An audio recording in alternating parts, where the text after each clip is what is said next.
everyone, welcome back on my channel. We are still working with one more dataset and with weekly bucket data sale. And today we'll try to check correlation between temperature and weekly sales. So if there's decreasing or increasing, but the temperature is going down, going low. So let's start as usual. Let's start with create variables. So we're starting with the WSS worksheet. Then we have last row as long to check how many data do we have in data set. In because we're using some loop. Else as decrease count and total count to see how many cases we have when the cells is decreasing and how many with total, right?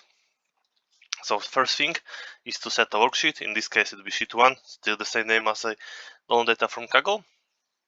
Then we try to find the last row in B column, so in the date column. In this case we are using last row.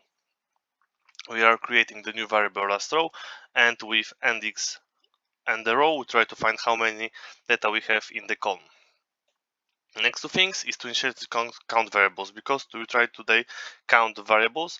So how many do we have in case the temperature is going low or going down, and the sales is as well going down, going low. In this case we have two of them: sales decrease count and total count. We're starting with 0, right? We don't have anything here. And the loop. So the loop will be basically the whole logic in the macro. So we're starting with second row, because in the first we have headers, and then we're comparing week's temperature and sales with next week's temperature and sales. So if cell, and we have in E we have temperature.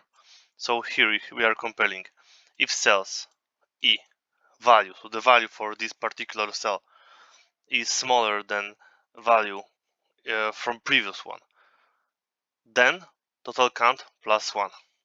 In the other way, when this next one, so C, if C we have sales, weekly sales. If C is smaller than C from previous week, we will sales decrease count plus 1. Then we have NTIF, NTIF, and the next one. So we are checking all data in E column when you have temperature, and all data in C when you have weekly sales. And the output from this macro will be the message box.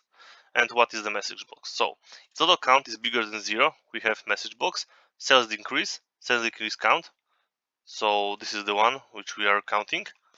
And out of total count, and it stands for temperature decrease.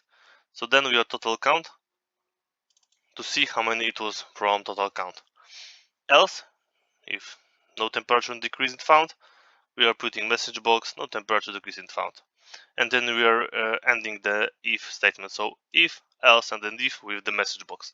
That is the output from the whole macro. And then you can see how many of those on this week's with correlation with temperature. That's it for this video. Thank you for your watching.